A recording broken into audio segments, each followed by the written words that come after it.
ನಮಸ್ತೆ ಪ್ರಿಯ ವೀಕ್ಷಕರೇ, ನಾನು ಎಸ್ ವಿ ಚಂದ್ರಕಲಾ ಶಿವಮೊಗ್ಗ. ನೀವೀಗಿಲ್ಲಿ ನೋಡ್ತಿರುವಂಥ ಈ ಸಸ್ಯದ ಹೆಸರು ನಾಗದಾಳಿ ಅಥವಾ ಸದಾಪು ಅಂತ. ನನ್ನ ಒಂದು ಪುಟ್ಟ ಕೈ ಅಂಗಳದಲ್ಲೇ ಬೆಳೆದಿರುವಂಥ ಈ ನಾಗದಾಳಿಯ ಬಗ್ಗೆ ಒಂದು ಕಿರು ಪರಿಚಯ ಮಾಡ್ತೀನಿ. ಇದು ಹೇಳ್ತಾ ಹೋದರೆ ಇದ್ರ ವಿಚಾರ ತುಂಬ ಇದೆ, ಆದರೆ ನಾನು ತುಂಬ ದೈನಂದಿನ ಜೀವನದಲ್ಲೇ ಏನು ನಾವು ಬಳಸ್ತೀವಿ ಅದನ್ನು ಹೇಳ್ತೀನಿ. ಇದು ಒಂದು ಕಡುವಾದ ವಾಸನೆ ಉಳ್ಳ ಗಿಡ. ಇದು ಈ ಥರ ಏನಾದರೂ ನಾವು ಅಲ್ಲಾಡಿಸಿದ್ರೆ ಸುಮಾರು ದೂರದ ತನಕ ಇದ್ರ ಒಂದು ವಾಸನೆ ಬರುತ್ತೆ.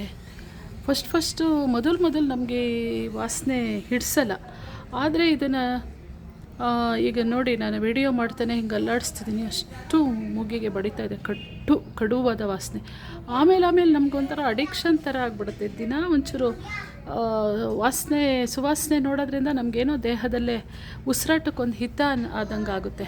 ಹಾಗಾಗಿ ಈ ನಾಗದಾಳಿ ಅಥವಾ ಸದಾಪು ಯಾವಾಗಲೂ ಒಂದು ಸಣ್ಣ ತೋಟ ಇರಲಿ ಅಥವಾ ಒಂದು 10 ಪಾಟ್ ಇರಲಿ, ನೀವು ನಿಮ್ಮ ಮನೇಲಿ ಇಟ್ಕೊಳ್ಳೋದು ಒಳ್ಳೆಯದು.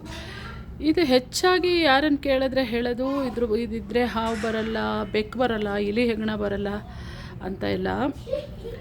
ಅದಕ್ಕಿಂತಲೂ ಹೆಚ್ಚಾಗಿ ಮಕ್ಕಳಿರೋ ಮನೇಲೆ, ಬಾಣಂತಿ ಇರೋಂಥ ಮನೇಲಂತೂ ಇದು ಅಗತ್ಯ ಇರಲೇಬೇಕು. ಇದರ ಮಕ್ಕಳಿಗೆ ಮತ್ತು ಬಾಣಂತಿಗೆ ಸ್ನಾನ ಮಾಡಿಸಿದ ದಿನ ಈ ಥರ 2 ಎಲೆನ ಒಂಚೂರು ಕೆಂಡದಲ್ಲೇ ಬಾಡಿಸ್ಬಿಟ್ಟು ನೆತ್ತಿಗಿಟ್ಟು ಒಂದು ಬಟ್ಟೆ ಕಟ್ಟಿಬಿಟ್ರೆ ಯಾವುದೇ ಶೀತ ಥಂಡಿ ಹಿಡಿಯಲ್ಲ. ಆಮೇಲೆ ಕೆಲವು ಮಕ್ಕಳಿಗೆ ಬಾಲಗ್ರಹ ಅಂತ ಕಾಡೋದುಂಟು, ಬೆಚ್ಚಬೀಳೋದು, ನಿದ್ರೆಗಣ್ಣಲ್ಲಿ ಅಳೋದು, ಕೈಕಾಲೆಲ್ಲ ಸೆಡ್ಸೋದು, ಈ ಥರ ಎಲ್ಲ ಮಾಡ್ತಿರ್ತವೆ ಮಕ್ಕಳು. ಆವಾಗ ಇದನ್ನು ಈ ಒಂದು ಕುಡಿ ಚೆನ್ನಾಗೆ ಹೀಗೆ ಅಂಗೈಯಲ್ಲೇ ಹಾಕ್ಕೊಂಬಿಟ್ಟು ಅದನ್ನು ಹೀಗೆ ಒಂದು ಹೆಬ್ಬೆಟ್ಟೊಳಗೆ ನುರಿದ್ಬಿಟ್ಟು ಆ ಸಂದಿಗೆಲ್ಲ ಇದ್ರ ರಸನ ಹಚ್ಚೋದ್ರಿಂದ ಆರಾಮಾಗಿ ಮಲ್ಕೊಳ್ತವೆ. ಸ್ವಲ್ಪ ಹುಬ್ಬತ್ರ ಹಚ್ತಾರೆ. ನಮ್ಮ ಮನೆಯಲ್ಲೆಲ್ಲ ತುಂಬ ಮಕ್ಕಳು ಅಮ್ಮ ಅದೆಲ್ಲ ಮಾಡೋದು ನಾವು ನೋಡ್ತಾ ಇದ್ವಿ. ಹಾಗಾಗಿ ಇದು ಹೇಗಿರುತ್ತೆ ಅಂದರೆ ಹಸಿರು ಮತ್ತು ಒಂದು ಬೆಳ್ಳಿಯ ಬಣ್ಣ ಮಿಕ್ಸ್ ಆಗಿರುತ್ತೆ, ಸಿಲ್ವರ್ ಬಣ್ಣ ಆ ಥರದಲ್ಲಿರುತ್ತೆ.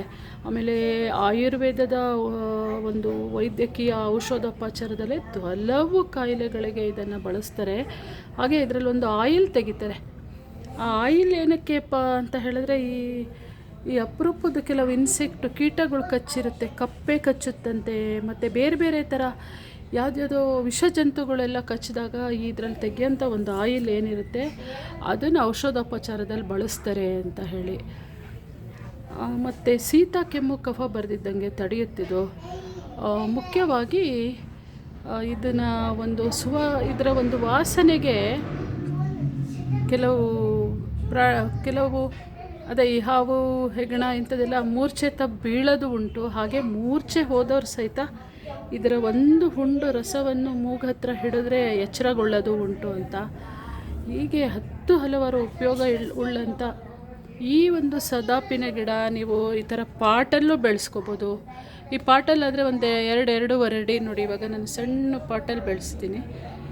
ಮತ್ತು ನೆಲದಲ್ಲಿದೆ, ನನ್ನ ನೆಲದಲ್ಲಿ 5-6 ಅಡಿ ತನಕ ಆಗಿದೆ. ಅದರಲ್ಲಿ ಹಳದಿ ಹೂ ಬಿಟ್ಬಿಟ್ಟು ಒಂಥರ ಕಾಯಿ ಬೀಜ ಆಗುತ್ತೆ. ಅದನ್ನು ನಾವು ಚೆನ್ನಾಗಿ ಬಲ್ತ ಮೇಲೆ ಅಲ್ಲಲ್ಲಿ ಚೆಲ್ಲಿದ್ರೂ ಸಾಕು, ಸಸಿ ಆಗುತ್ತೆ. ಮತ್ತು ಚೆನ್ನಾಗಿ ಬಲ್ತ ಮೇಲೆ ಇದರ ಒಂದು ಕುಡಿನ ನಾವು ಅಂದರೆ ಕೈಯಲ್ಲಿ ಯಾವುದೇ ಕಾರಣಕ್ಕೆ ಚಿಗುಟ್ಬಾರ್ದು, ಒಂದು ಕತ್ತರಿ ಇಟ್ಕೊಂಡು ಇದನ್ನು ಕಟ್ ಮಾಡಿ ನೆಟ್ಬಿಟ್ಟು ನೆರಳು ಬಿಸಿಲಲ್ಲಿ 1 ವಾರ 10 ದಿನ ಇಟ್ಟರೂ ಇದು ಈ ಥರ ಒಂದು ಕಡ್ಡಿಯಿಂದ ಕೂಡ ಈ ಗಿಡನ ನಾವು ಇನ್ನೊಂದು ಗಿಡ ಮಾಡ್ಕೋಬೋದು. ಹಾಗೆ ಪಾಟಲ್ಲೇ 2 ಅಡಿ ತನಕ ಬೆಳೆಯುತ್ತೆ. ನೆಲಕ್ಕೆ ಹಾಕಿದ್ರೆ ನಿಮ್ಗೆ 5 ಅಡಿ ತನಕ ಬೆಳೆಯುತ್ತೆ.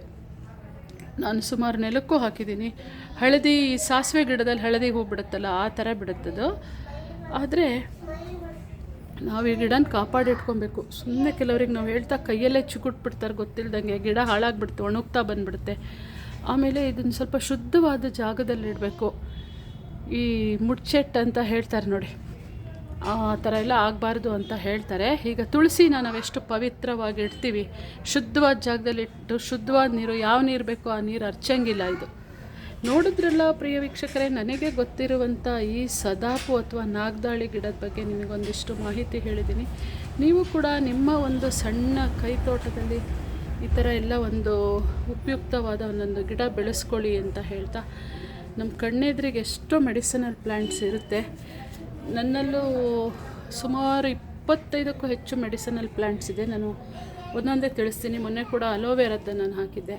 ಹೀಗೆ ಬಜೆ, ಹಿಪ್ಪಲಿ ಮತ್ತು ಇಂಗಿನ ಗಿಡ ಹೀಗೆಲ್ಲ ಇದೆ. ನಾನು ಪುರ್ಸೊತ್ತಾಗ ಆದಾಗ ಒಂದೊಂದೇ ನಾನು ಮಾಡ್ತೀನಿ ಅಂತ ಹೇಳ್ತಾ, ನನ್ನ ಈ ವಿಡಿಯೋ ನಿಮಗೆ ಇಷ್ಟ ಆಗಿದರೆ ನಿಮ್ಮ ಅನಿಸಿಕೆ ಅಭಿಪ್ರಾಯವನ್ನು ತಿಳಿಸಿ ಅಂತ ಹೇಳ್ತಾ ಥ್ಯಾಂಕ್ ಯು ಸೋ ಮಚ್, ಧನ್ಯವಾದಗಳನ್ನು ತಿಳಿಸ್ತೀನಿ.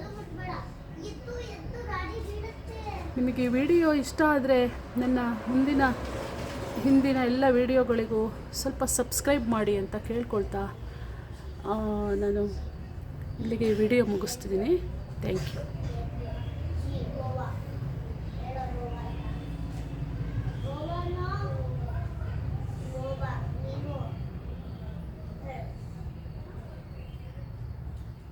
Boba,